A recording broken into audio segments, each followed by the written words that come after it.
All right, so God pulled up in a dream, not a burning bush, not a cloud, straight REM sleep. And he says, ask for anything you want. Me? I could have said, more gold, revenge on my enemies, a cooler beard. But no.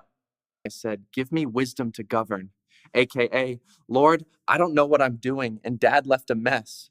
And guess what? God loved it. Said, since you didn't ask selfish, boom, wisdom, wealth, honor, peace, permanent seat at the smart kids table.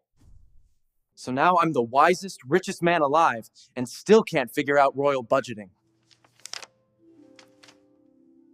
That right there, the temple, 7 years, gold everywhere. God pulled up so strong the priests couldn't stand. His presence filled the room.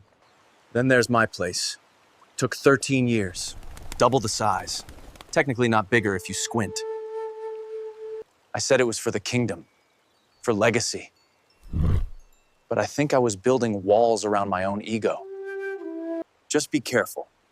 You can build something impressive for God and still spend more energy building for yourself. Okay, let's talk about the wives. 700. Not a typo, not a parable, just decisions, stacked internationally. I built altars for women I couldn't say no to. I gave peace offerings to gods I didn't believe in.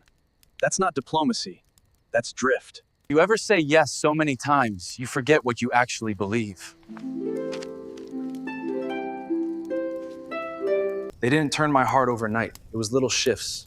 One, okay, just this once at a time, until my yes to them became a maybe to God. Here's the truth, in case no one told you. The wrong people don't just distract you, they disciple you. You can't pray for wisdom while dating your downfall.